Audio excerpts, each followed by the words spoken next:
The beginning of it all, the love between a mother and her child, is considered the purest and most unbreakable bond that exists. However, for Leona and her son Aaron, this bond transcended the boundaries of normalcy, transforming into something unhealthy, obsessive, and terrifying. This is a story of love, control, and madness that led to irreversible consequences. It all started innocently, with an overprotective mother trying to shield her only child from the cruel world.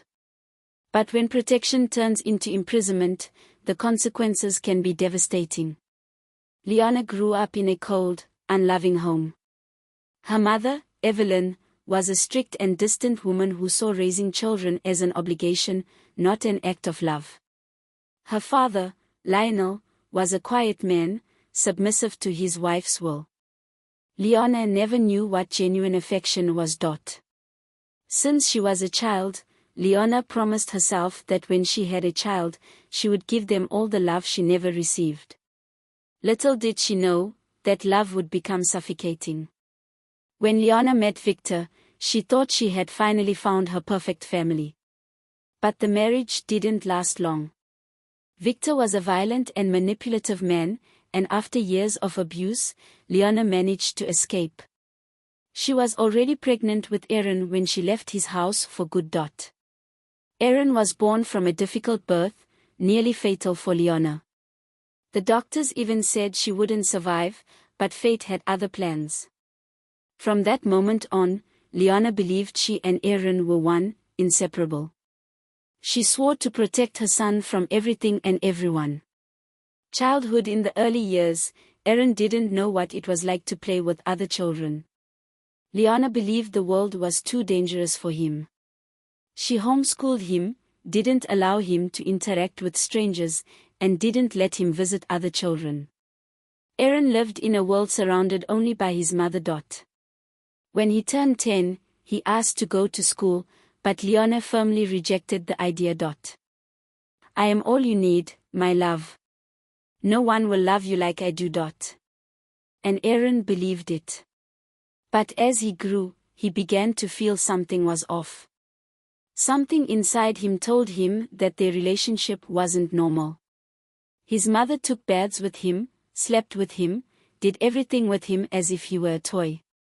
She didn't care what people said about her being naked and bathing with her son. Her love and jealousy for Aaron were most evident at that time. Aaron nursed from his mother until he was 13, which seemed very strange to the neighbors, but to Leona, it was completely normal. They always slept in the same bed, and there was nothing about Aaron's body that she didn't know. His school friends even teased him as "Mommy's little baby."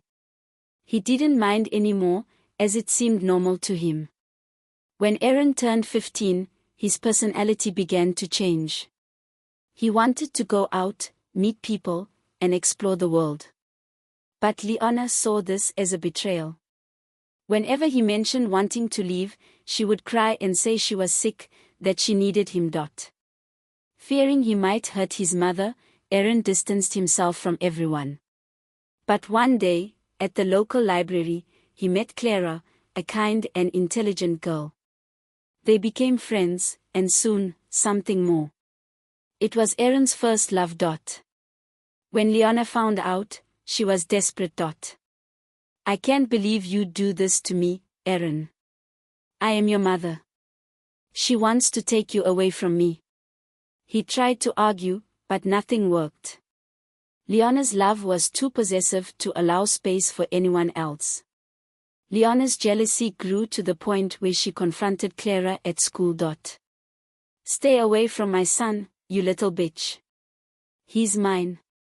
Scared, Clara stayed away from Aaron. Feeling betrayed, Aaron finally confronted his mother. "You can't control me forever, Mom. I'm leaving this house." But Leona smiled coldly. "You think you can leave me?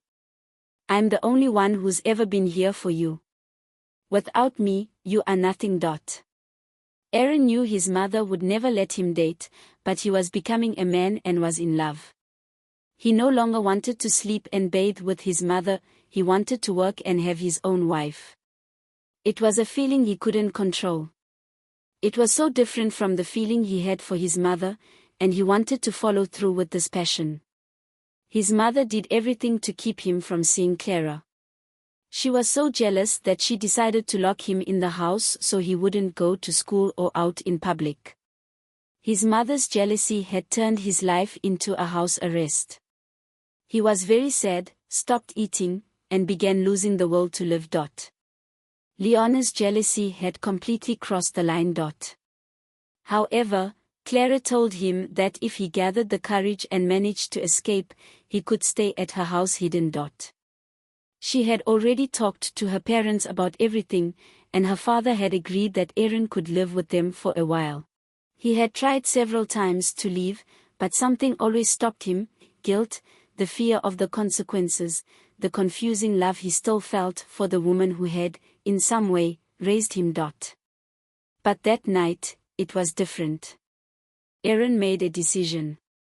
With silent determination, he grabbed a small suitcase hidden under the bed. Inside, he packed only the essentials: clothes, a few old photos, and a quick note to justify his escape. The plan was set. He waited until the silence of the night, when the house was quiet and his mother, Leona, was probably asleep on the couch, as usual. Aaron approached the door, feeling that this time, he would finally be able to escape. But as soon as Aaron's hand touched the doorknob, something in the air changed. A sense of discomfort ran down his spine, and his heart raced. Before he could react, a figure appeared in the dim hallway. Leona. Her expression was vacant, but there was something deeply disturbing in her face. She was holding a knife, the blade gleaming in the little light coming through the window. Aaron froze, the world around him disintegrating into a whirlwind of emotions. He knew his mother was capable of unspeakable things, but still, seeing her there, so cold and determined, made his stomach churn.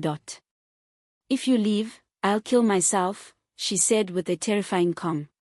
The knife seemed to shine with an intensity of its own, like a promise of destruction. Aaron tried to breathe, his words choking in his throat. He wanted to run, leave as fast as possible, but the fear of losing everything paralyzed him.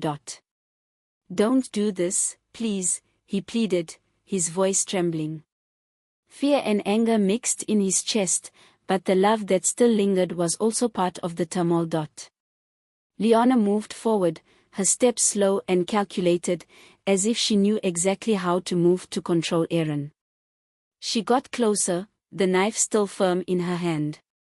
Then, with surprising strength, she grabbed Aaron's face, her fingers pressing with almost unbearable force. "If you love me, you stay." The words were spoken with an intensity almost desperate, a demand disguised as a plea. Aaron looked into his mother's eyes, trying to understand what had happened to her. Leona, the woman he once loved, now seemed like a different person. Something inside Aaron, something strong and vital, began to break. He knew what would happen if he tried to run, knew what she was capable of doing. The knife trembled in Leona's hands, the blade reflecting the light of the lamp, as if it were the only thing still connecting her to reality. Aaron felt a tight knot in his throat. He didn't know what to do, how to get out of this situation without someone getting hurt, without being destroyed once again by his own mother. The weight of her words crushed him. And finally, he gave in. There was no choice. He looked at her, not with anger, but with deep sadness. Something inside him died that night. It wasn't a physical death, but the death of everything he had once believed about love and family. With a heavy sigh, Aaron stepped back, throwing the suitcase back on the bed. Leona released his face, but her eyes never left him. The silence between them was more oppressive than any scream. Aaron knew his escape wouldn't be possible that night. Once again, fate had chosen for him. But something, subtly and irreparably, had broken inside him. And what had once been a simple escape plan, now turned into an endless nightmare. Time passed slowly and painfully for Aaron.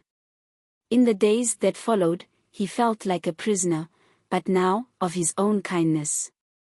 His mother, Leona, although still controlling, seemed more fragile, as if the weight of her presence and the words spoken on that fateful night had somehow consumed her. Aaron found himself trapped between guilt and compassion. The love he thought had died was still there, but transformed, tortured by everything that had happened. But the real test of his patience and emotions came unexpectedly.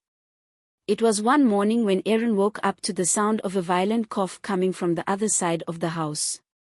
He quickly got up, his heart tightening as he realized that Leona was not in her usual controlling posture.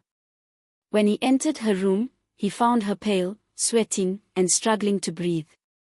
Her eyes, usually empty and cold, were now filled with an unfamiliar fear. Aaron. I don't feel well. Her voice was weak, almost a whisper, and the panic in her gaze made Aaron's blood run cold. Without hesitation, he picked her up in his arms, as a reflex, despite all the inner resistance he felt. There was no room left for doubts or resentment. He loved her, and somehow, he knew he still had the responsibility to care for her. They went to the hospital, and the diagnosis was devastating: terminal cancer, at an advanced and irreversible stage. The news hit Aaron like an overwhelming weight, leaving him with a mix of relief and sadness. He couldn't allow himself to feel anything but compassion for his mother, even though the years of suffering had left deep scars on his soul. The days at the hospital were difficult. Leona, although still in denial about the diagnosis, became more and more dependent on Aaron. The imposing woman, who used to be the center of her own world, was now fragile and vulnerable, and Aaron found himself, for the first time, in the role of protector. In that disorienting environment, where time seemed to have stopped, Leona finally began to change.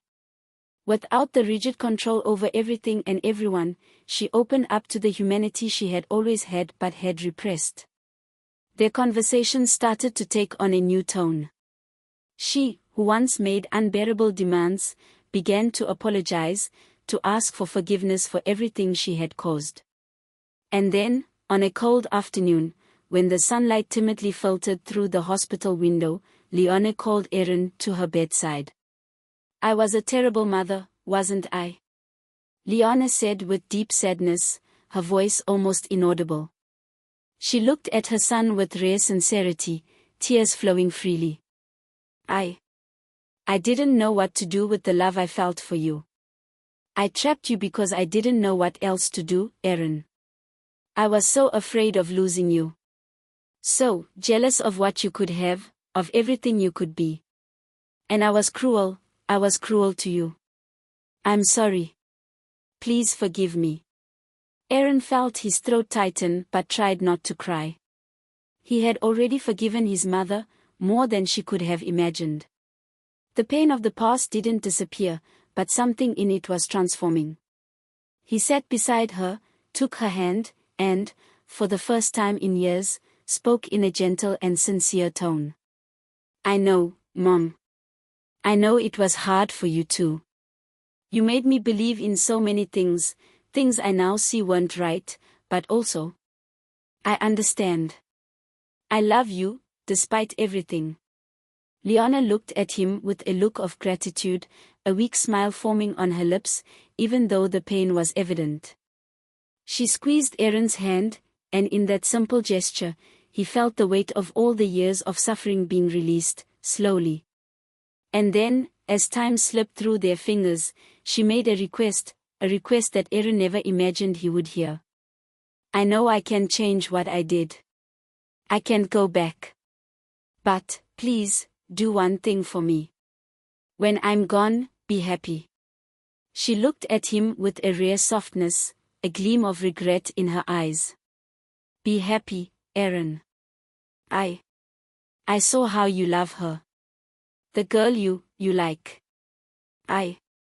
I wish you both everything I couldn't give you.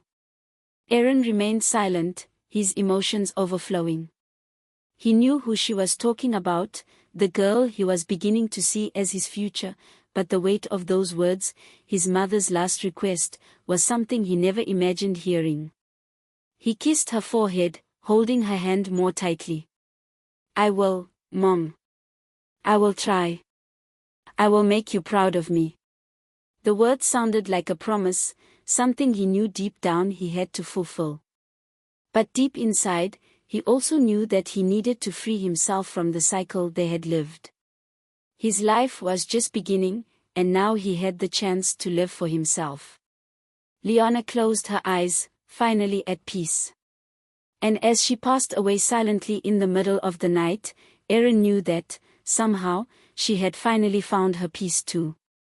And the next day, as he left the hospital, he looked up at the sky, where the stars were beginning to shine, and felt that, perhaps, it was possible to be happy again.